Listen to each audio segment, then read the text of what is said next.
Primeiro livro dos Reis, capítulo 19. Você vai deixar sua Bíblia aberta no primeiro livro dos Reis, capítulo 19.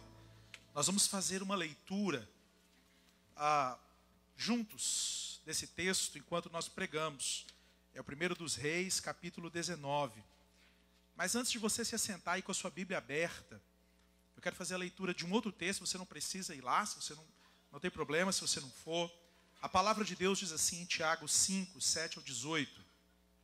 Elias era um homem semelhante a nós. Olha isso. Elias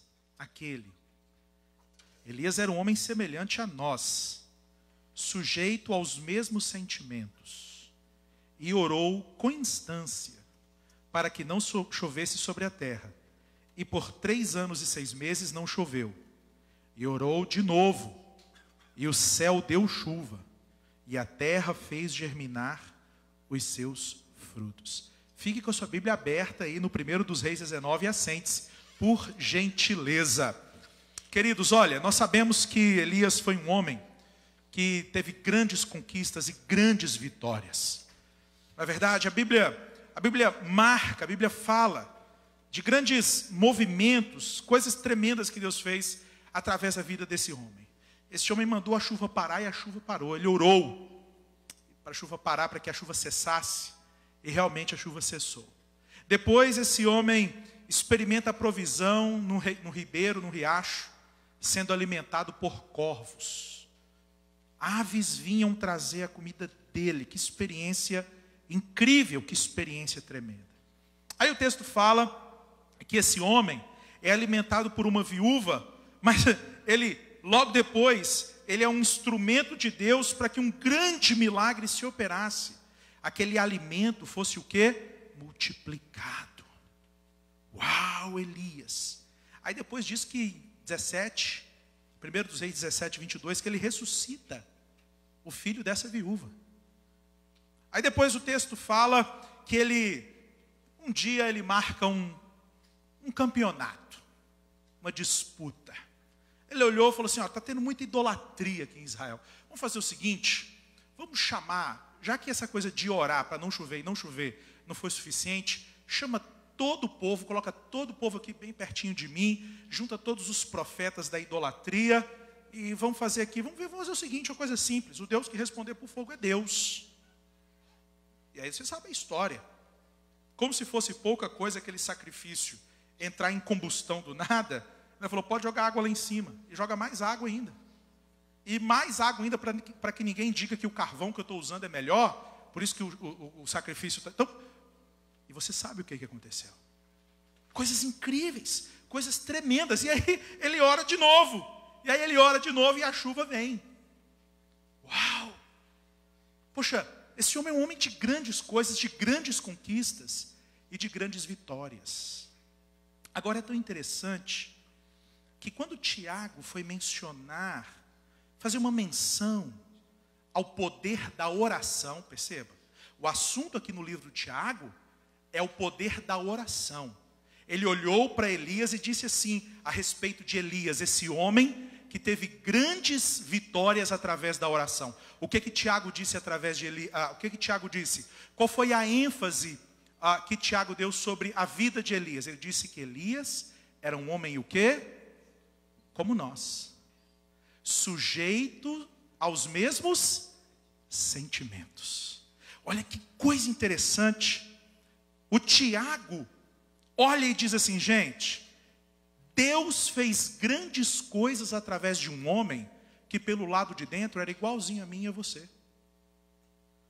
Tiago estava dizendo, olha, Deus pode fazer grandes coisas através de gente pequena, através de gente limitada. Agora, é interessante porque nós olhamos com muita ênfase as vitórias exteriores do ministério de Elias. Aquelas vitórias, as batalhas travadas por Elias, num lugar onde os olhos podiam ver. O Carmelo foi a principal, aquela que mais nos chama a atenção. A grande vitória do profeta Elias contra os profetas de Baal e do poste ídolo no Monte Carmelo. Uau, que vitória incrível! Só que a gente precisa aprender com as vitórias e com a luta de Elias num campo que é um campo mais importante até do que o Carmelo, onde Elias teve uma grande luta e ele teve que ser resgatado pelo Senhor, que são as vitórias que Elias teve que ter no monte que fica do lado de dentro dele. A vitória, a guerra, o processo que Elias teve que travar, um processo que levou Elias a uma vitória que exigiu dele muito mais do que aquilo que ele viu no Carmelo. Sabe aquela preparação, aquele processo, aquela preparação no Carmelo? Coloca o altar, arruma o sacrifício, põe água, põe mais água, cava um rego, põe mais água ainda. Sabe aquela preparação toda que parece que vai deixando a gente assim, ai meu Deus do céu. Eu tinha uma tia que assistia novela assim. Eu lembro da minha tia assistir novela desse jeito. Parece que a gente fica do mesmo jeito, né? Meu Deus, o que vai acontecer? Será que vai... Sabe esse processo? O processo que Elias vive nesse texto, nós vamos ler juntos. É um processo que exigiu dele muito mais do que o processo que ele viveu no Carmelo. E é sobre isso que eu quero meditar com vocês essa noite. Sobre o desafio que todo profeta, todo homem e mulher de Deus tem de vencer os seus grandes desafios, obstáculos do lado de dentro. Quem aqui já teve grandes desafios que teve que vencer dentro do próprio coração? Faz assim, ó. Ok. Vem comigo para 1 dos Reis, capítulo 19. 1 dos Reis, capítulo 19, fala de um movimento. O profeta está em movimento. O profeta está em Jezreel, antes do capítulo 19. Ele havia feito aquele grande ato, aquela grande vitória no Monte Carmelo, e ele desce para Jezreel. E ele está em Jezreel, e em Jezreel acontece, quando ele está em Jezreel, ele fica sabendo de uma notícia. Que notícia é essa? A notícia de que Acabe havia contado para Jezabel tudo que tinha acontecido antes. O texto diz assim, 19:1, Acabe fez saber a Jezabel tudo quanto Elias havia feito e como matara todos os profetas à espada. Então Jezabel mandou um mensageiro a Elias a dizer-lhe: façam-me os deuses como lhes aprouver, se amanhã a estas horas não fizer eu à tua vida como fizeste a cada um deles. Para aqui no verso 2. Jezabel, aquela mulher perversa, aquela mulher idólatra, que trouxe para dentro de Israel, não apenas a idolatria, mas ela institucionaliza a idolatria. A idolatria, a partir de Jezabel, passa a ser oficialmente financiada pelo governo, pelo reinado. E nós sabemos de todos os movimentos de Jezabel. A minha ênfase não é sobre Jezabel. Mas essa mulher, essa Jezabel, que representava o sistema idólatra, que havia sido humilhado, que havia sido desmascarado lá no Monte Carmelo, essa mulher agora manda um recado ao profeta, porque o marido dela contou para ela o que aconteceu, aquele banana, e aí ela pegou e mandou um recado para ele. É sempre assim, hein? Nunca uma Jezabel está longe de um Acabe. Toda Jezabel está casada com Acabe. Sempre assim. É assim que tem que acontecer. O casal se fecha assim. Muito bem, voltando. Olha só. Acabe. Jezabel mandou um recado para você, cara.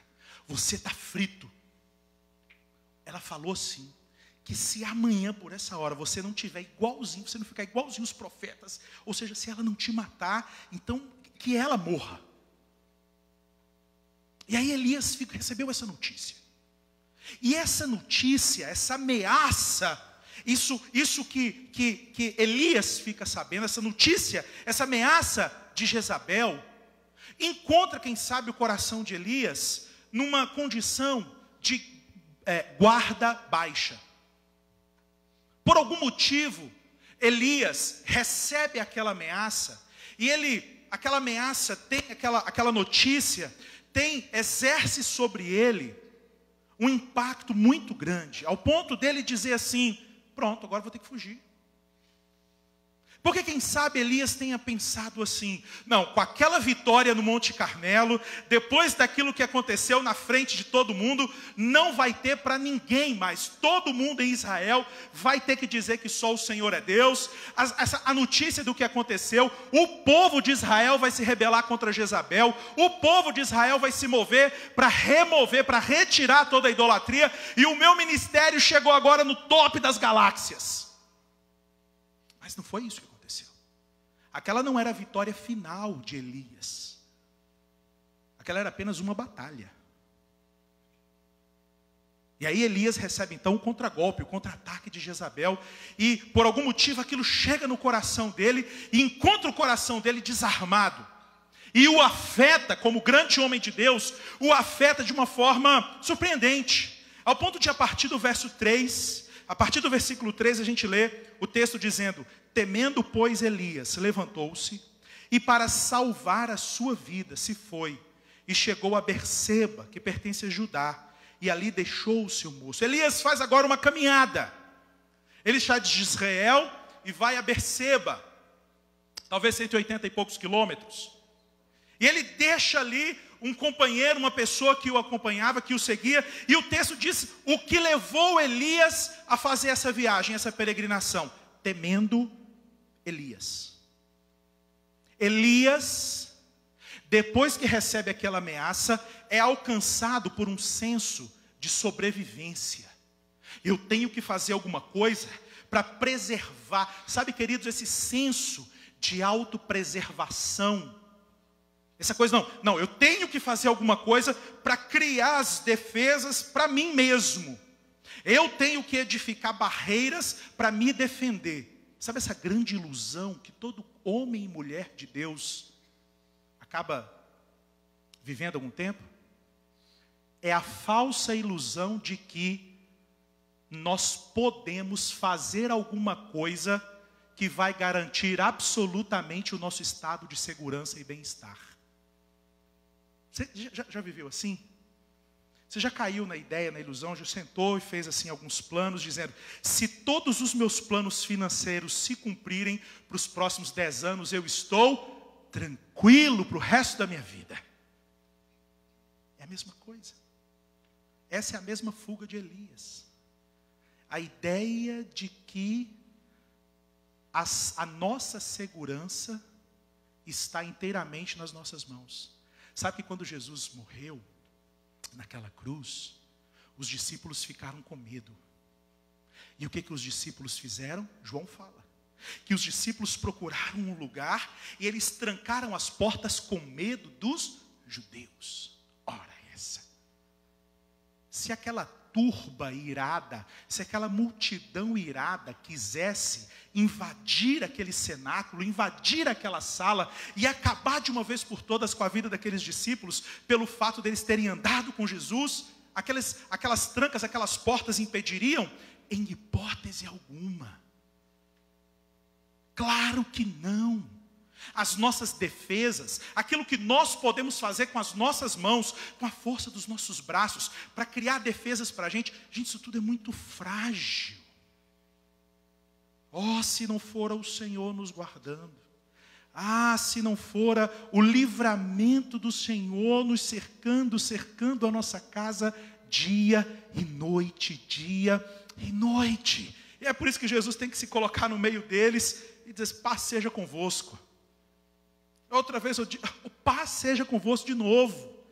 Vocês não foram chamados para ficar aqui dentro escondidos, não. Essas portas que supostamente protegem vocês do perigo, é a mesma porta que tranca vocês e impede vocês de viverem meu propósito.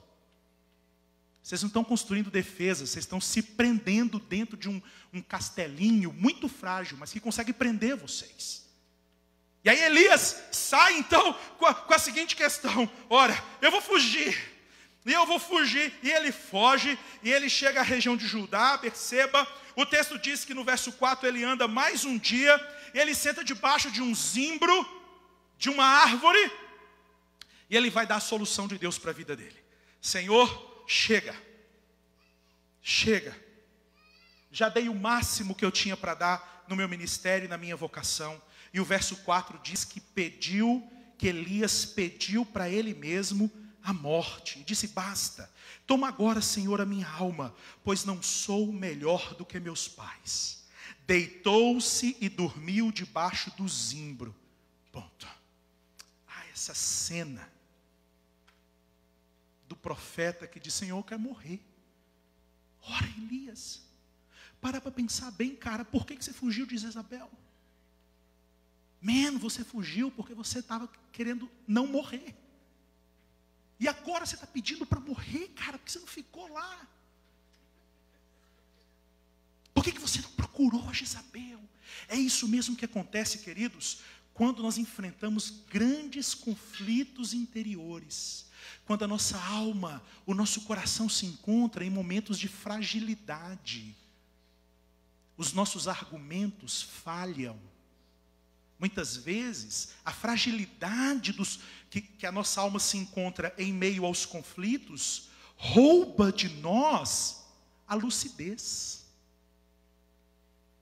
Rouba de nós a lucidez. É por isso mesmo que muitas vezes nós encontramos pessoas que em momento de dor, em momento de angústia, em momento de pressão, tomam atitudes que não são inteligentes. Tomam atitudes que muitas vezes não seriam tomadas se aquela pessoa não estivesse naquela condição.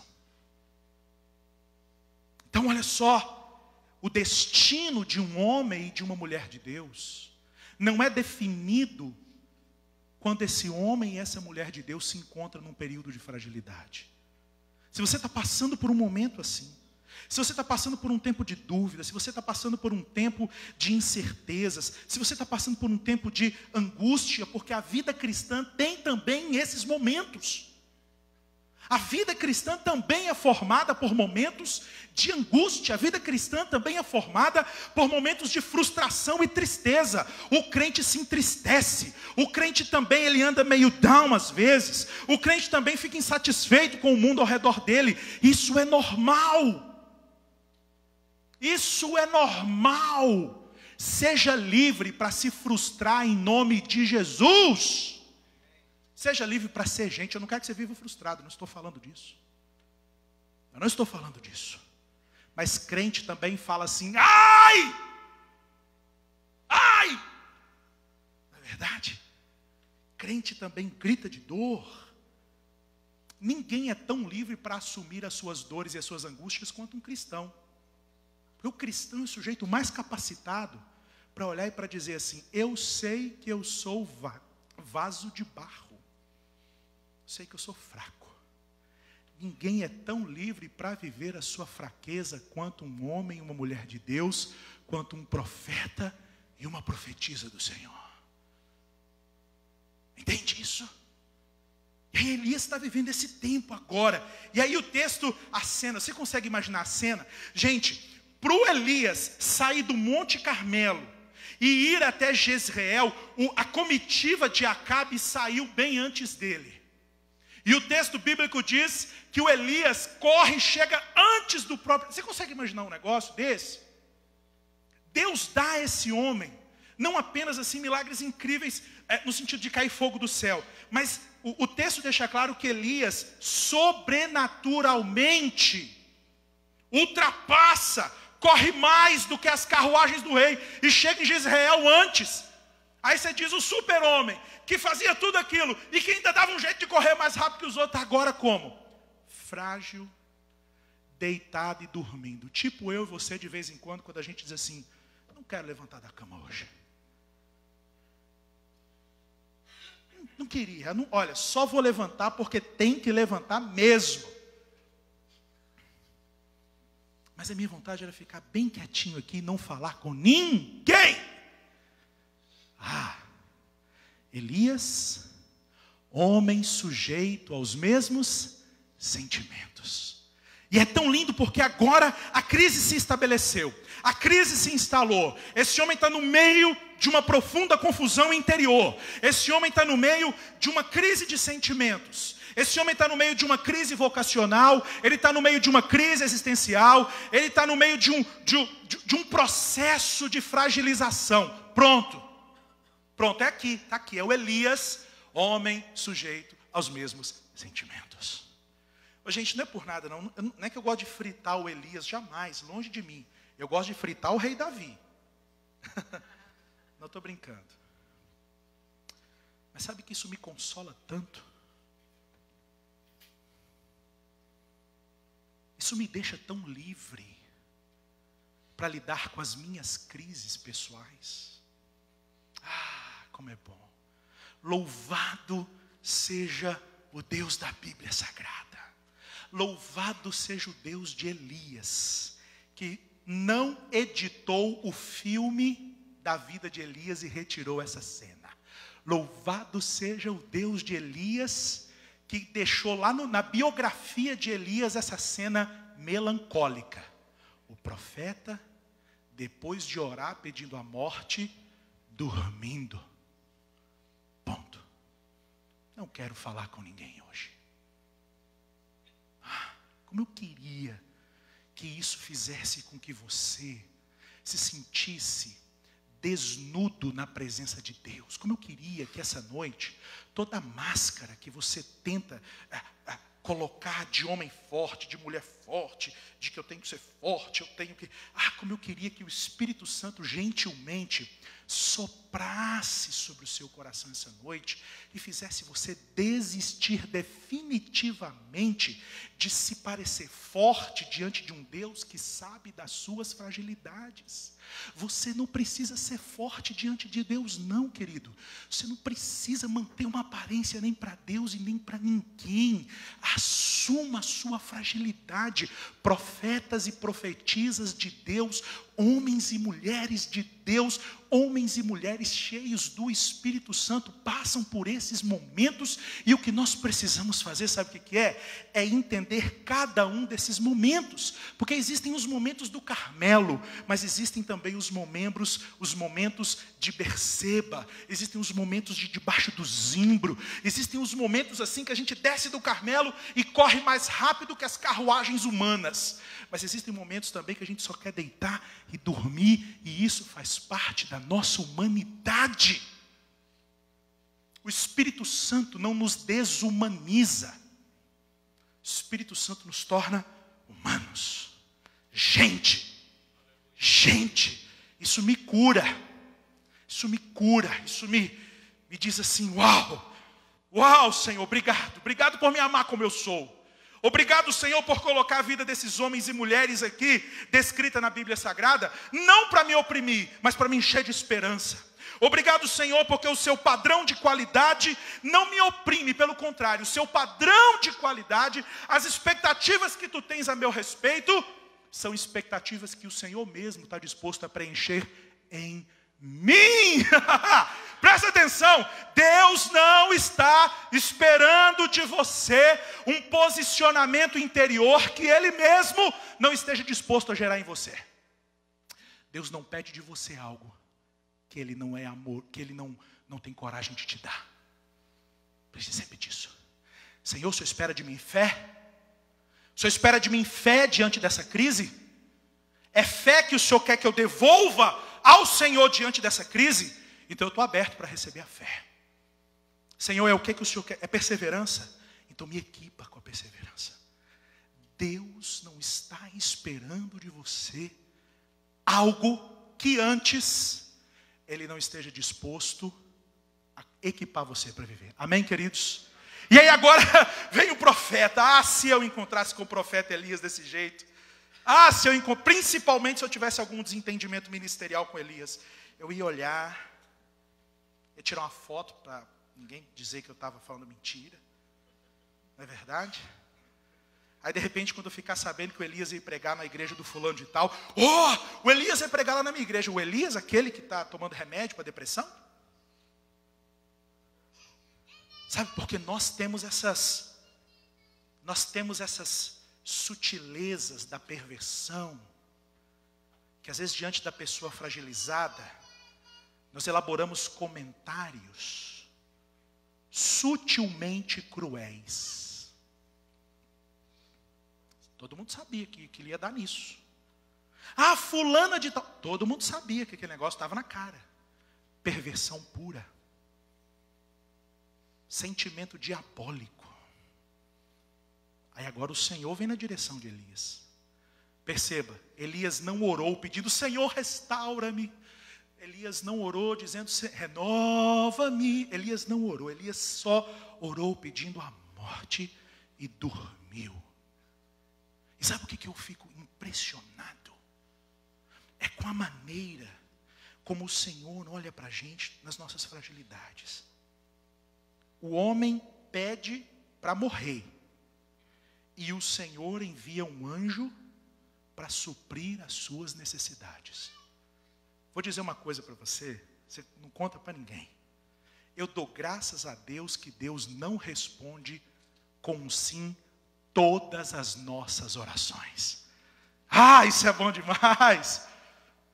Eu fico feliz demais. Eu oro assim pedindo às vezes a Deus umas coisas muito doidas, porque eu sei que Deus não está comprometido com a minha oração. Deus está comprometido com a vontade dele expressada na minha oração. Entende isso? Então eu fico feliz demais. E aí, a graça do Senhor faz com que ele consiga olhar para o coração desanimado e abatido e desejoso de acabar com a carreira e diga assim, não, eu não chamei esse homem para morrer desanimado, dormindo, debaixo de uma árvore no meio do deserto. Uma moita no meio do deserto. E aí, o texto fala que o anjo do Senhor, verso 5 ainda, deitou-se ele e dormiu debaixo do zimbro, e eis que um anjo o tocou e lhe disse, levanta e come. Olhou ele e viu junto à cabeceira um pão cozido sobre pedras em brasa e uma botija de água. Comeu, bebeu e voltou a dormir. Que coisa boa! Ele nem percebeu o anjo. Talvez naquele momento, se fosse um de nós, diria, que sorte. Fui dormir bem do lado da toalha de piquenique. Alguém estava fazendo um piquenique aqui no deserto, não é que eu fui dormir bem do ladinho, acordei. Que sorte, como é que o destino é. Ele foi, comeu e dormiu. Comeu, bebeu e dormiu. Que coisa boa. Que coisa boa. Verso 7. Voltou segunda vez o anjo do Senhor e tocou-lhe e disse, levanta-te e come, porque o caminho te será sobremodo longo. Levantou-se, pois, comeu e bebeu, e com a força daquela comida, caminhou 40 dias e 40 noites, até Horebe, o monte de Deus. Olha que coisa interessante.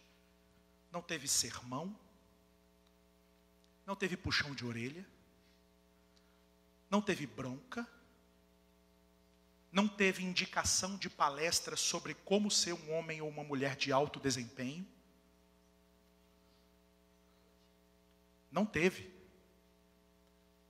Não teve uma palestra dizendo assim, desenvolva o melhor do seu potencial. Não teve. Teve uma ação soberana e misericordiosa de Deus, indo na direção das necessidades mais básicas, mais simples, para que um homem experimentasse um processo de restauração. Sabe que às vezes a alma da gente está precisando das coisas mais simples, para a gente voltar no processo. Sabe que às vezes o que a nossa fé precisa não é de um culto em que milhares e milhares sejam curados. E talvez o que a nossa fé precise não seja reunidos aqui como igreja, viver um momento do que eu poderia chamar de um louvor explosivo. Como assim um louvor explosivo? É um louvor, um período de louvor que o guitarrista faz blém, o céu se abre, a gente começa a voar, e tons, sabe? Talvez o que a gente precisa é ser curado pelas coisas mais simples. As coisas mais simples. Restabelecer a alegria de se encontrar todos os dias com o Senhor no nosso período devocional. Nem que esse período devocional seja tomando banho. Redescobrir a alegria de louvar a Deus no chuveiro.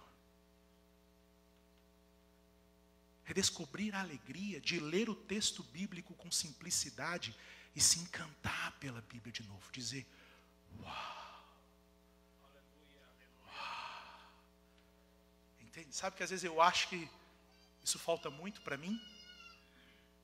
Sabe o que falta muito para mim? Não é grande coisa assim você achar maravilhoso aquilo que você descobre nas profundezas do texto. É bom. Mas eu me sinto muito mais feliz quando eu consigo me encantar com as coisas que estão na simplicidade da leitura. Uau! Uau! É isso, coisa simples. Entende, querido? Você precisa voltar a ser nutrido pelo beijo da tua mulher. Coisa simples que talvez você tenha esquecido. Como é bom e como faz bem beijar o nosso cônjuge. Correr atrás do teu filho numa brincadeira. Entende? Sentar no chão. Entende isso? Celebrar as coisas simples. Que às vezes a gente está tão seduzido por esse sistema maldito que diz para a gente que a felicidade mesmo está quando a gente for viver as coisas grandes e que Deus tem coisas grandes. O que são as coisas grandes? Grandes para quem? Porque para mim, um homem ser apaixonado por uma mulher e uma mulher ser apaixonada por um homem e viverem felizes na presença dos seus filhos, isso é uma coisa grande para mim. Isso é demais. Isso é demais, cara. Um homem ou uma mulher sentir saudade do lar. Que vontade de acabar logo esse dia de trabalho, para eu poder voltar logo para casa, para minha casa, reencontrar com os meus amados. Isso é demais. Isso é grande.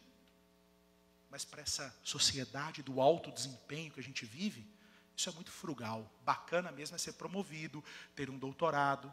Não que ter um doutorado seja ruim. Eu ser promovido também não é ruim. Mas enquanto nós não aprendermos a ser nutridos com as coisas simples que Deus coloca diante de nós para nos fazer acordar do nosso sono, entende? Elias, vamos lá.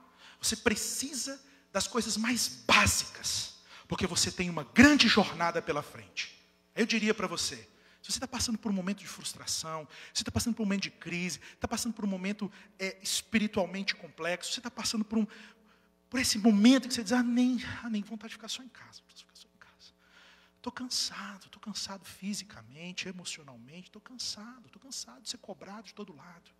Eu diria para você, comece comendo pão e bebendo água, sendo nutrido pelas coisas mais simples, mas que te fortalecem e muito, para que você viva esse processo de restauração que Deus quer colocar em você. Coisa simples. E aí Elias come o pão, bebe a água. Eu, se estivesse no lugar do Elias, dizia assim, dá para dormir só mais um pouquinho, já que é 40 dias, dá para dormir só mais um pouquinho? Não dá. Então vamos embora. E aí Elias faz uma jornada agora. Uma jornada também longa. Uma jornada também longa. 180, 200 quilômetros. Não dá para dizer assim, 225 quilômetros. Não dá para dizer isso. Mas talvez seus 180, 200 e poucos quilômetros. De Berseba até aonde? Até Horebe. E é tão interessante porque o texto bíblico diz que lá em Horebe, Elias está lá em Horebe, e o que Horebe representa? Vamos para pensar junto, o que Horebe representa? A região de Horebe é uma região na Bíblia Sagrada muito importante. Porque é ali na região de Horebe, ou na região do Sinai, que o Senhor estabeleceu um pacto, uma aliança com o povo de Israel. Foi ali que o Senhor entregou a Moisés os mandamentos. Foi ali. O Sinai, Horebe, a região de Horebe, é a região, é o lugar, é o ambiente onde o povo de Israel vive o pacto, a aliança. Olha o que Deus está fazendo com Elias. Deus está direcionando Elias para que Elias possa reviver todo o cenário e todo o ambiente em que o povo de Israel tomou conhecimento da aliança de Deus. Só que o que Elias vai fazer? Elias vai fazer aquilo que eu e você costumamos fazer. Elias vai procurar um lugar de proteção. E aí o texto diz no verso 9, que Elias entra numa caverna, ele passa a noite naquela caverna, até que veio a voz do Senhor incomodar o Elias. Eu me lembro eu já falei isso aqui, da escolinha dominical do presbítero Raimundo, que tinha um personagem que dizia assim: meu Jesusinho Cristinho, já me achou aqui de novo. Na verdade, um programa de televisão que tinha um personagem que aí o professor falava assim: seu fulano de tal. E ele dizia assim, num tom: oh, meu Jesusinho Cristinho, já me achou aqui outra vez? Larga deu, homem. Era esse o mote do personagem. E aí o Elias, que quem sabe, naqueles 40 dias e 40 noites de caminhada, identificou a seguinte questão: eu vou ter paz agora. Lá em Horebe eu vou poder restabelecer uma caminhada, eu vou reiniciar meu ministério, eu vou viver uma nova realidade ministerial. E aí ele procura uma caverna, daqueles lugares para se esconder. Ninguém, não tinha um ser humano que dissesse assim: ó, o grande profeta, depois que desceu do Carmelo, foi para onde? Ele está numa caverna dessa. Não. Talvez o lugar do anonimato. O lugar em que você definitivamente tem a intenção de passar desapercebido. Já teve essa intenção na sua vida em algum momento? Ou quem sabe você está vivendo isso? Sabe de uma coisa? Eu vou ficar aqui no meu banquinho, bem sossegado, e vou fazer tudo o que eu puder para passar desapercebido. Eu não quero que as pessoas saibam os meus dons. Eu não quero que as pessoas fiquem sabendo as promessas que Deus já fez na minha vida. Eu não quero que as pessoas saibam as coisas que eu já vi Deus fazer. Sabe de uma coisa? Eu vou ficar aqui bem quietinho e vou só fazer aquilo que lá em Minas Gerais a gente chama de dar para o gasto. Não vou perder a minha salvação. Vou ficar aqui. Essas cavernas, que são cavernas que nós procuramos, porque muitas vezes nós estamos com medo de enfrentar a exposição que os nossos dons e talentos exigem que nós enfrentemos. Eu vou passar desapercebido. E aí, Elias então entra numa caverna dessa. E a voz do Senhor: Elias, o que você faz aqui? Essa pergunta me faz lembrar, gente, uma pergunta também, logo nos primeiros capítulos da Bíblia. Cadê você? Lembra? Lembra dessa pergunta? Adão, onde é que você está, Adão? Ora essa! Como assim? Deus sabia onde Adão estava. E Deus sabia muito bem o que Elias estava fazendo ali. Talvez Adão não soubesse, e nem Elias soubesse de verdade, qual era a profunda intenção do coração. E aí é tão interessante, porque o Senhor vem até a gente às vezes, e o Senhor não vem até a gente de cara dando uma série de receitas. Passos para você viver o melhor de mim para a tua vida. Faça isso, faça aquilo outro. Sabe, o Senhor não é um tagarela. Eu sou tagarela. Entendeu? Nós, pastores, somos tagarelas. A gente gosta de falar. Faça isso, faça aquilo. Às vezes as pessoas vêm conversar com a gente e dão uma série de receitas. Faça isso, faça aquilo. E às vezes é uma coisa até que a gente precisa vigiar. Porque seria tão bom se as nossas receitas funcionassem pelo menos metade das vezes. O Senhor fala assim: o que você está fazendo aí? É claro que o Senhor já conhece o profundo do coração de Elias. Talvez Elias é que ainda não tivesse se dado conta do papelão que ele estava fazendo ali naquele lugar e em que ponto havia chegado a alma dele. Por isso, deixa eu dizer para você uma coisa. Não tenha receio de falar dos seus sentimentos. Porque nesse processo de falar do que você está sentindo, talvez você comece até mesmo a prestar atenção ao que você está sentindo. Então fala: estou com raiva. É bom demais falar isso com o Senhor. A gente tem que falar com o Senhor. É muito bom ter alguém para falar. Um ser humano, uma pessoa. Senta aqui, Osias, eu quero falar para você. Estou com raiva, cara. Estou chateado. Estou feliz.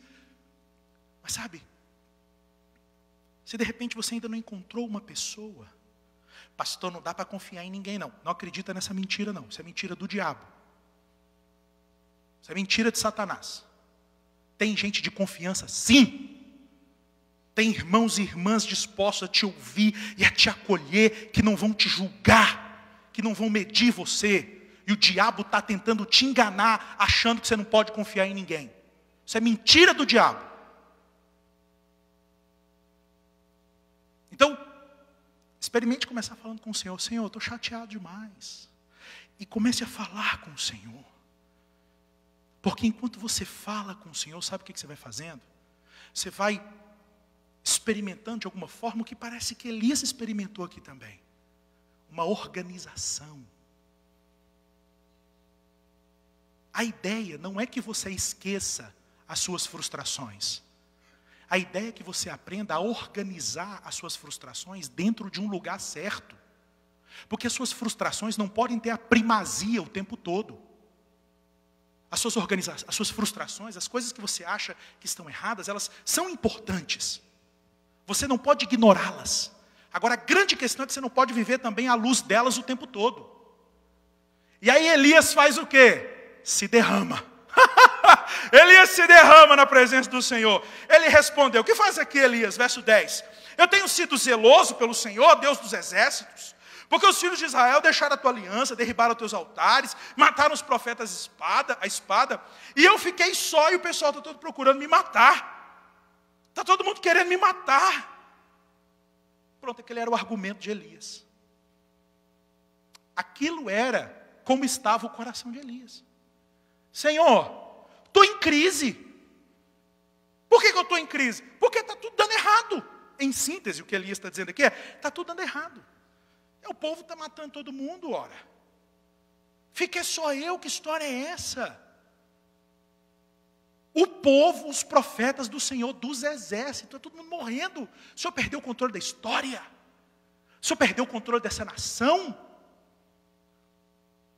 Pronto, Senhor. É isso, é por isso que eu estou aqui dentro.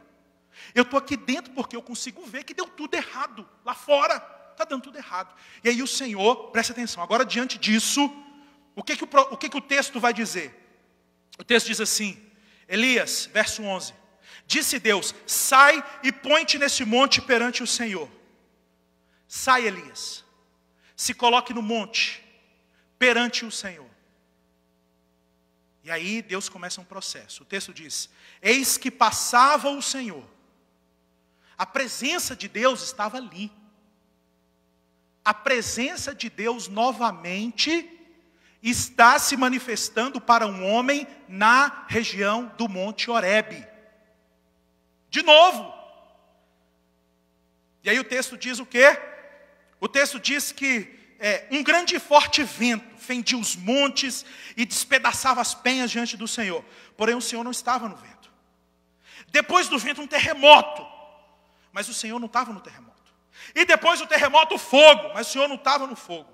E depois do fogo um cicio tranquilo e suave. Irmãos, se eu visse na minha frente um vento capaz de quebrar pedra, eu acho que eu já morria. É isso que o texto está dizendo. Um vento que quebrava pedra. Depois do vento, terremoto. Ora, depois do terremoto, fogo. Meu Deus, eu corria. Eu falava, agora pronto, o Senhor. Você já pensou isso? Diante de toda a religiosidade que eu ainda carrego dentro de mim, eu diria assim, falei besteira. Senhor, não me mata agora não. Tem misericórdia. Se dependesse da religiosidade que muitas vezes eu carrego comigo, eu dizia, o Senhor vai me matar agora aqui. Falei demais. Falei demais. Ofendi o ego de Deus. Ofendi o ego dele. E aí perceba. Depois dessas coisas gigantescas, o texto fala de um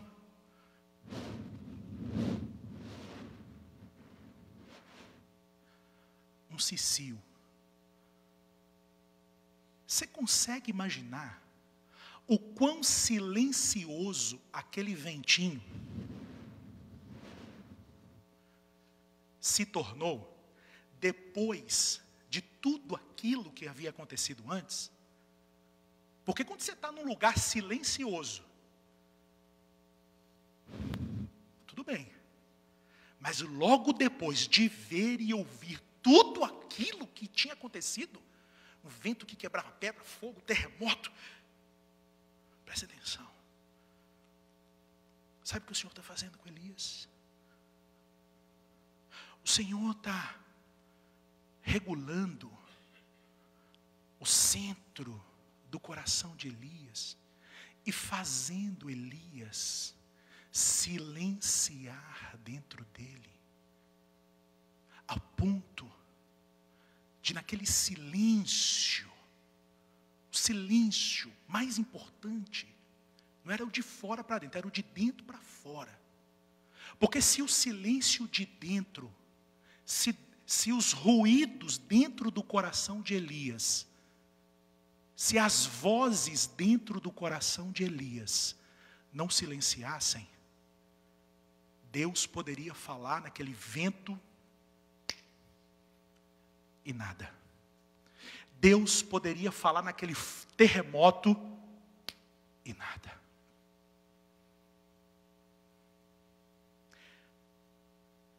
Às vezes, querido, sabe o que você precisa? Você precisa de silêncio. Experimentar um pouco de silêncio. Eu sempre começo a orar com silêncio. Com silêncio. Sabe por quê? Porque dependendo da maneira como eu vou para a minha oração, se eu der vazão imediatamente a tudo aquilo e toda a agitação que está dentro de mim, eu vou tagarelar, e vou levantar daquela oração, ansioso do mesmo jeito que eu estava quando eu me ajoelhei.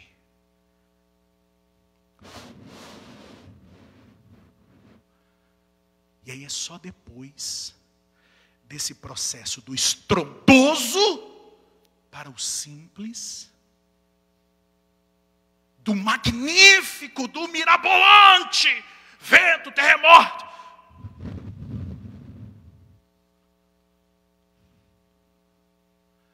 que aí Deus vai falar com Elias.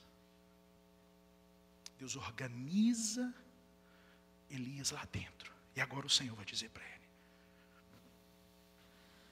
Ouvindo Elias, em verso 13, envolveu o rosto no seu manto, e saindo, pôs-se à entrada da caverna.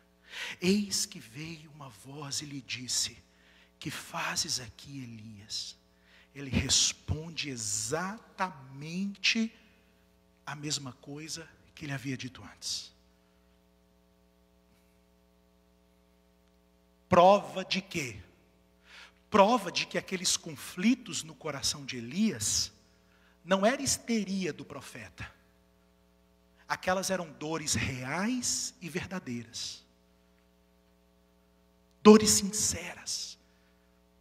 Que o profeta agora, mais uma vez, só que quem sabe, mas consciente da presença de Deus, coloca diante do Senhor. E ele diz de novo: a coisa está feia. As minhas dores não são brincadeira. Meu sofrimento é sério. Meu sofrimento é coisa séria. As minhas angústias são angústias reais. Queridos, deixa eu deixar você tranquilo e te dizer que se você nunca experimentou um momento de crise, se você nunca experimentou assim um momento de dizer assim: o que eu estou fazendo da minha vida? O que eu estou fazendo do meu ministério? Quanto tempo ainda eu vou ficar nessa vida rasa? Quanto tempo ainda eu vou andar sendo uma criança em termos de conhecimento da palavra de Deus. Vai demorar quanto tempo ainda para eu ver o poder de Deus se manifestando de maneira clara, concreta na minha vida? Você nunca teve essas crises? Você precisa pedir a Deus para te levar nesse lugar. Precisa pedir a Deus para te levar nesse lugar. E agora, o que o Senhor vai dizer? O Senhor vai dizer: Elias, não fiz você para morrer debaixo de um zimbro ou para se esconder dentro de uma caverna. O lugar da aliança, Elias, não é o ponto onde você se esconde, é o seu ponto de partida. Estou te trazendo nesse lugar, Elias, para que você se reencontre com o meu propósito. E o propósito que eu tenho para você, Elias, faz parte do propósito que eu tenho para o meu povo como um todo. Por isso que eu te trouxe, Elias, nesse lugar, que é o lugar da aliança que eu fiz com o meu povo. E por causa da aliança que eu fiz com o meu povo, por causa do meu propósito eterno, Elias, eu estou te arrancando de dentro dessa caverna, porque você faz parte desse propósito. Você faz parte desse projeto. Você tem uma participação, Elias, naquilo que eu quero fazer na vida do meu povo e através da vida do meu povo. E aí Deus vai dizer ao Elias: disse-lhe o Senhor, verso 15, vai e volta o teu caminho para o deserto do Damasco. Aí ele fala, e lá chegando lá, unge Azael, rei sobre a Síria, Jeú, filho de Ninsi, ungirás rei sobre Israel, e também Eliseu, filho de Safate, de Abel, Meolá, ungirás profeta em seu lugar. Quem escapar a espada de Azael, Jeú matará. Quem escapar a espada de Jeú, Eliseu matará. Elias, quem foi que te disse que o fato daquela mulher maldita, Jezabel, não ter se convertido, não ter se arrependido? Quem foi que disse, Elias, que o fato de ainda haver idolatria no meio do meu povo é um sinal de que eu perdi a batalha, é um sinal de que eu perdi a guerra, Elias? Elias, a guerra ainda não acabou. Elias, o meu plano ainda não se consumou. Elias, a história ainda não chegou ao fim, cara. Acorda, começa fazendo o seguinte: volta ao seu caminho. Sai de Horebe e vai a Damasco. Perceba, o Carmelo lá no norte de Israel, o Sinai aqui embaixo. E Deus disse, vai a Damasco, volta a Damasco. Era mais ao norte ainda do que Carmelo. Perceba, e agora eu entendo porque que o anjo falou assim, Elias, come, cara. Porque você tem uma jornada longa. O anjo não estava falando necessariamente da jornada de Elias, de Berseba até o Horebe. Porque de Berseba até Horebe era quase a metade do caminho de Horebe até Damasco. O anjo estava dizendo assim, cara, se prepara, sabe por quê? Porque você tem jornadas grandes para enfrentar em Deus, jornadas que você não tem nem ideias, tem caminhos para você enfrentar em Deus, processos para você viver em Deus, que são muito maiores do que você sonhou até agora, cara. E aí Deus tem que dizer para ele, volta, e ele vai voltar toda aquela caminhada até lá em cima, até Damasco. Acima ainda do Monte Carmelo, ou mais ao norte ainda do que o Carmelo. Por quê? Porque Elias, eu vou usar o seu ministério para deixar um legado em Israel. Elias, o que eu tenho para fazer através da sua vida não vai acabar no dia que você morrer. Elias, o que eu tenho para fazer através da sua vida, Elias, o que eu tenho para fazer através do seu ministério, vai extrapolar o seu período de vida. Sabe por quê, Elias? Porque você não vai conseguir destruir a família e a casa de Jezabel, mas pessoas sobre as quais você estender a mão, esses sim vão destruir a família e a casa de Jezabel. Elias, acorda, cara. Eu ainda não terminei o que eu estava fazendo, ou o que eu estou fazendo. Elias, a unção que eu dei a você, é uma unção que não vai se esgotar durante o tempo da sua vida. Você vai transferir essa autoridade profética para outra pessoa que vai dar continuidade. Querido, deixa eu dizer uma coisa para você. Homens e mulheres de Deus passam por esses períodos. Homens e mulheres de Deus passam por momentos de crises e de conflito. E o que nós precisamos fazer?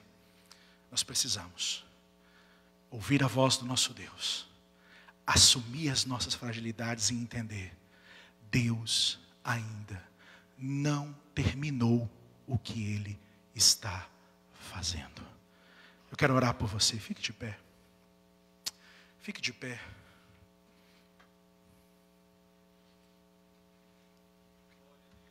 Eu queria orar por você. É tão fácil nós encontrarmos pessoas abatidas nesse lugar. Não sei você, mas sempre a gente conversa com um ou com o outro. Eu já até frequentei uma igreja evangélica aí uma vez, um tempo. Eu já até vivi isso, mas aí tem sempre uma história de divisão de igreja, uma história de escândalo, uma separação, uma traição, uma quebra de aliança. Está cheio de profeta cansado, gente, nessa terra. Está cheio. Sabe que aqui às vezes parece um Horebe. Qualquer cantinho que você procurar tem uma caverna com um profeta escondido lá dentro. Deixa eu aqui quietinho, não mexe comigo não. Eu duvido que Deus unge profeta para deixar ele escondido dentro da caverna. Duvido. Não me conformo com isso. O que nós precisamos é dizer assim: Senhor, estou precisando tirar um cochilo na tua presença e acordar com um anjo me cutucando e mandando eu comer e dormir, comer e beber. Estou precisando ser tocado pelo Senhor nas coisas mais simples, precisando ser curado pelo Senhor. Estou precisando que o Senhor me mostre que a aliança que o Senhor fez comigo, o Senhor não se esqueceu dela, porque às vezes eu me esqueci dela. Estou precisando, Senhor, de um reavivar dentro do meu coração. Querido, não precisa ter medo. Profetas e profetisas do Senhor passam pelos seus momentos de altos e baixos. E eu louvo a Deus que Ele não quer só usar o profeta. O profeta não é uma marionete na mão de Deus, como um talher, uma faca, que quando não está mais servindo para cortar, ela é deixada no canto. Deus ama tanto o profeta e a profetisa, que Ele não se incomoda com as fragilidades deles. E Ele quer trazer esse vigor. Eu queria orar por isso essa noite. Eu queria orar por aqueles que acham essa noite, se houver alguém aqui, por aqueles que acham essa noite que precisam de uma oração.